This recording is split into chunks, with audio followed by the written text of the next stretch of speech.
Thus far in this unit, the only reaction that we've looked at in detail are synthesis reactions. And so what we're going to do right now is look at decomposition reactions. In synthesis reactions, we only had 3 different types of reactions. And as you'll notice, for decomposition reactions, you have quite a bit more. You have a total of 6. Now, the nice thing is that you are going to receive this information on any quiz or test that you take. So all you have to do when I give you a reaction is identify which of those 6 types of reactions you're looking at, and then you'll be able to anticipate either the product or the reactant depending on the type of problem. So in these problems I've given you, you're just going to be anticipating the product. Just as a reminder, in a decomposition reaction, no matter the type, you always have one compound being broken up into at least 2. Sometimes it can be as many as 3. So here you've got, for a 2A, you've got AB, and that compound is going to be broken up into 2 different elements. For a 2B, you have a metal with CO3, and it's being broken up into a metal oxide and CO2. Here you've got your metal and hydrogen carbonate, so HCO3, and it's broken up into a metal oxide, water, and CO2. For a 2D, you've got a metal hydroxide, so remember that's a base, and that's going to be broken up into your metal oxide and water. Notice the 1D is the exact opposite of a 1B. In a 1B, you had a metal oxide plus water gave you your metal hydroxide, your base. So that would be a 1B. This is the exact opposite. This is a 2D because this is decomposition. For a 2E, you have your metal and chlorate, ClO3, it's a polyatomic ion, and it decomposes into your metal chloride and oxygen. For the final one, you've got an acid, which remember the formula for an acid is hydrogen, followed by your nonmetal, followed by oxygen, and that's going to be broken down into a nonmetal oxide and water. So if you notice, this 2F is the exact opposite of a 1C. So in a 1C, you had a nonmetal oxide react with water to form your acid. Here, you've got your acid being broken down into your nonmetal oxide and water. So I think that the hardest part of this is, first of all, knowing what type of reaction you have, and then also knowing when you need to cross your charges. So I'm going to go through crossing charges really quickly just to make sure we're on the same page.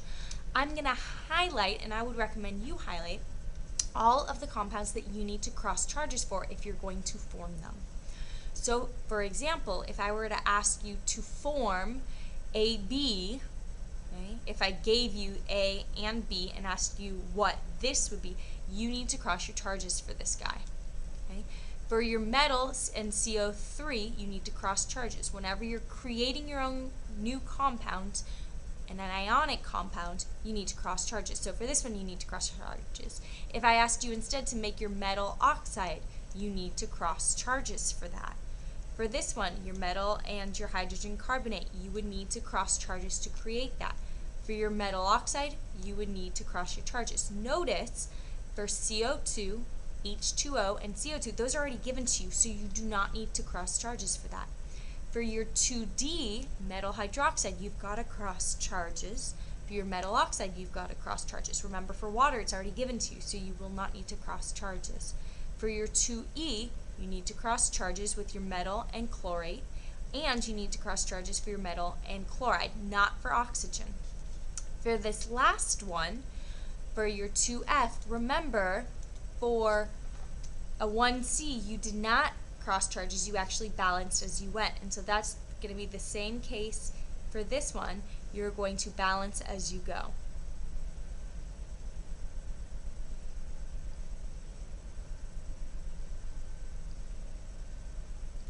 And so I'm going to go through the problems that are on this page. I'm hoping to get through a number of them.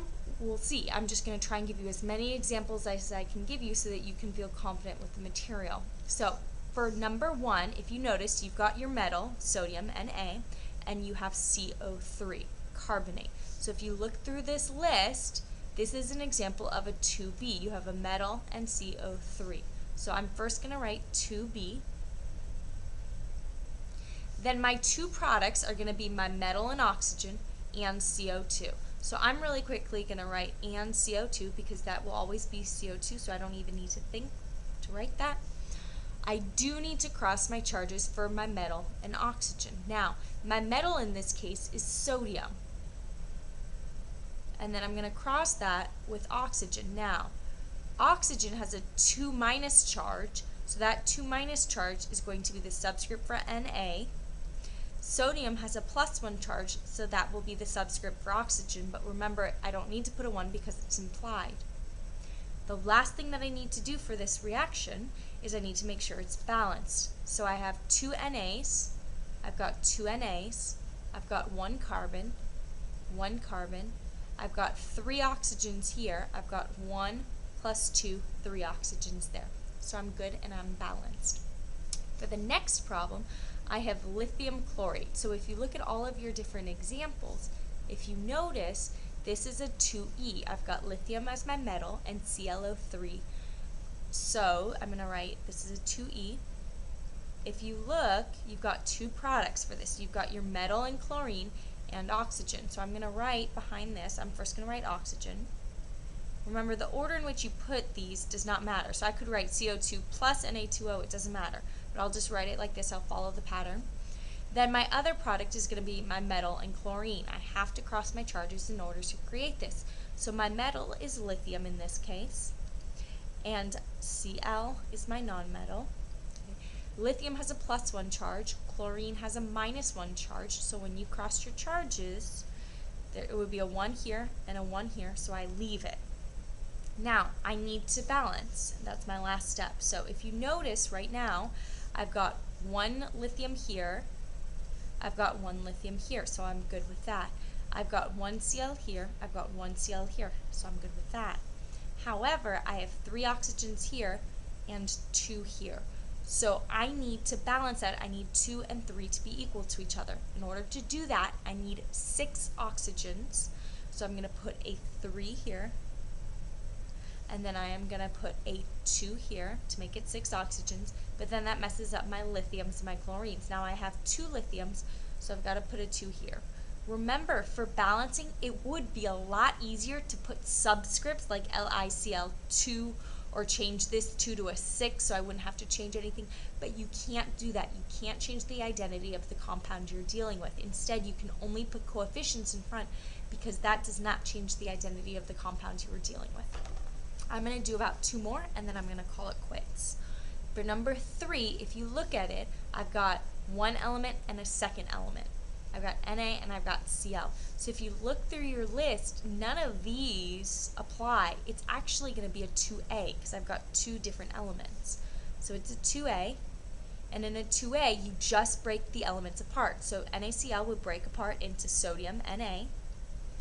Now sodium can exist by itself, so I'm just going to write Na plus chlorine, Cl, cannot exist by itself because it's a diatomic element. So I have to put a 2 here. And what that 2 tells me is I've got 2 chlorines and they are stuck together. They're chemically bound together because chlorine is not stable all by itself. I'm going to really quickly remind you of your diatomic elements. So diatomic elements, you've got 7 of them. Remember, they make a 7 on your periodic table. You've got N2, you've got O2, F2, Cl2, Br2, and these are all not stable by themselves, but when they form another compound, they're totally fine by themselves. I2, and then H2 is the outlier. So if you notice here in NaCl, there isn't a 2 here because Cl is not by itself, it's bound to sodium. Okay? But when it's by itself, it needs to be a 2 because it's diatomic. Now, unfortunately, I'm not balanced anymore. I've got 2 Cls here, 1 Cl here, so I'm going to put a 2 here. Now I've got 2 sodium, so I'm going to put a 2 here. All right, I'm going to skip number 4, and I'm going to move on to number 5. If you look at number 5, I've got H2CO3. This should be familiar to you because if you have a compound that starts with hydrogen, it's going to be an acid. So this is going to be a 2F. Now remember, for your 2F, I'll first write 2F. This is a balance as you go problem. Okay? So I've got one of my products is going to always be water, so I'm going to write H2O here. And then in the formula it gives me my non-metal oxide. So I am going to balance this by writing however many of my non-metal I need, which is carbon in this case, and then however many oxygens are going to be left over after I wrote that O for water.